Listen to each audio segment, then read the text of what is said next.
ہے۔ اللہ ملا تو سستا سودا۔ جب اسماعیل علیہ السلام سے کہا نا ابراہیم علیہ السلام نے کہ بیٹا تیرے ذبح ہونے کا حکم ہو چکا ہے، کیا کہتے ہو؟ تو انہوں نے کہا جلدی کرو، یا ابت افعل، یا ابت افعل، ابا جلدی کرو۔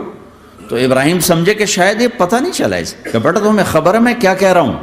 کہاں خبر ہے، بڑا اچھا سودا ہے،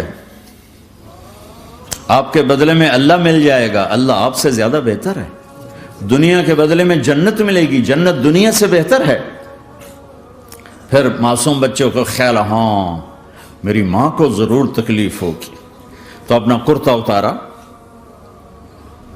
اور اپنے باپ کو دیا کہ یہ کرتا آپ نے میری اماں کو دینا ہے، جب مجھے کبھی یاد کرے گی تو میرا کرتا دیکھ لیا کرے گی، تسلی ہو جائے گی، اور آپ نے اپنے کرتے میں مجھے کفن دے کے ادھر ہی دفن کر دینا ہے، ادھر نہیں لے جانا وہ مکے کی طرف کہ میری ماں کو وہاں تکلیف ہوگی، میرا کٹا سر دیکھ کر بغیر سر کے پورا دھڑ وہ اس کو تکلیف ہوگی۔ ایسا اطمینان سے، چونکہ اور ذبح ہونے والا بھی ایسی باتیں کرتا ہے، بابا میرے ہاتھ بھی باندھ دے میرے پاؤں بھی باندھ دے، کہ ممکن ہے جب تو چھری چلائے اور میرا ہاتھ پاؤں ہلے تو تجھے لگ کے تمہیں تکلیف نہ ہو جائے۔ پیسے میں چین ہوتا، زندگی میں چین ہوتا نہیں، اللہ کو پانے میں چین ہے، اور ادھر وہ بھی اللہ کو ڈھونڈ رہا ہے۔ ارے میرے بھائیو، 60 برس کی دعا کے بعد بیٹا ملا،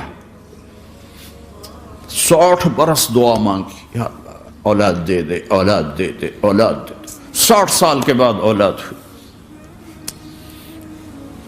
84 سال کی عمر میں،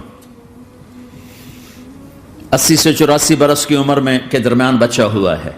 جب وہ 5 سے 10 سال کا ہوا ہے اور ابراہیم 90 کراس کر گئے، 90 کا بیریئر کراس کر گئے، جب مرغی کو ذبح کرتے بھی ہاتھ کانپیں، 90 برس 92 سال کا بڈھا تو مرغی نہیں ذبح کر سکتا، تو اس کو کہا جا رہا بچہ ذبح کر۔ مینا کے پہاڑ سختہ تاری ہے، ہوائیں تھم چکی ہے، سورج مدہوش ہو رہا ہے، آسمان کے فرشتے ٹکٹکی باندھ رہے ہیں اور ان کے سانس اٹک رہے ہیں کہ یہ کیا ہو رہا ہے، کیا یہ بوڑھا کر جائے گا، کیا یہ اپنے بچے پر چھری چلا جائے گا؟ باندھ رہے ہیں ہاتھ اور پاؤں، اور پھر بچے نے کہا تھا مجھے الٹا لٹانا، سیدھا نہ لٹانا، کہیں تیری نظر پڑے میرے چہرے پر اور پھر تو رک جائے، نہیں نہیں نہیں، سیدھا الٹا۔ تلہ للجبین، اسماعیل کی وصیت کو قرآن نے بیان کیا، ماتھا ہے ان کے گھٹنے کو ان کی کمر پہ رکھا اور ایسے سر کے بال پکڑے، ایک ہاتھ میں چھری ایک ہاتھ میں سر کے بال، اور یوں آسمان کو دیکھا، یوں تھوڑا سا اوپر اٹھایا نا تاکہ نیچے سے چھری چلائے،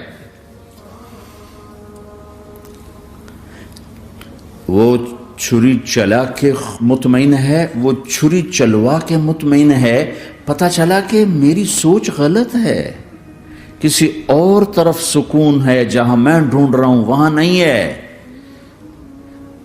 اپنی مرضی پوری کرنے میں نہیں ہے، اللہ کی مرضی پوری کرنے میں ہے۔ یوں پکڑا، گھٹنا رکھا، یوں دیکھا، آسمان کو دیکھنا تھا کہ فرشتوں کی چیخیں نکل گئی، کہ اے اللہ، ہائے ہائے ہائے، کاش وہ مینا کے پہاڑ ہوتے جہاں یہ قصہ ہوا، اب تو حاجیوں کی وجہ سے انہیں توڑنا پڑا۔ اے اللہ، کیا تو مجھ سے ناراض ہو گیا ہے؟ تو یہ سمجھتا ہے کہ اسماعیل کی محبت میرے دل تجھ سے زیادہ ہوگی؟ نہیں نہیں، میرے اندر تو ہی تو ہے، تیرے سوا کوئی نہیں ہے، اور اگر کوئی میرا تو نے امتحان لینا ہے میں حاضر ہوں۔ ایک اسماعیل کیا لاکھوں قربان ہو سکتے، چھری چلات کی۔ اگر میرا رب صرف دیکھ ہی رہا تھا کہ خلیل کہاں تک جاتا ہے، یاری نبھتی ہے کہ درمیان میں ٹوٹتی ہے۔ ارے تم سے بچوں پہ چھریاں نہیں چلوا رہا، تم سے کہہ رہا غلط کام چھوڑ دو، وہ تمہاری ہلاکت اور بربادی کا ذریعہ ہیں۔ یا موت سے ٹکر لے کے دکھا دو، یا قبر کے گڑھے میں جانے سے انکار کر دو، یا موت کے بعد کھڑے ہونے سے انکار کر دو، یا میرے رب کی جہنم کو پانی سے بجھا دو، میرے اللہ کی جنت کو آگ لگا دو، اور کہہ دو کوئی اللہ نہیں، کوئی حساب کتاب نہیں، جاؤ جو مرضی کرو۔ ادھر سب کچھ مانتے ہو، ادھر اسی سے بغاوت کرتے ہو۔ یہ کیا اسلام ہے؟ یہ کیا زندگی ہے؟ اے اللہ، ناراض ہو گیا ہے کہ میرے دل میں اسماعیل تجھ سے زیادہ نہیں، میرے رب ادھر تو ہی تو ہے، تیرے سوا کوئی نہیں ہے، تو ہی ہے۔ اور اگر ناراض نہیں کوئی میرا پیپر لے رہا ہے تو میں حاضر ہوں، یہ لے۔ اللہ اکبر!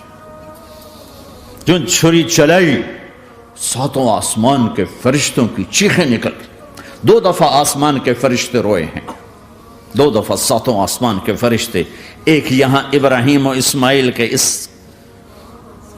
قصے پر، اور پھر 4000 سال کے بعد جب میرے نبی کو طائف میں پتھر پڑے۔ ہائے ہائے!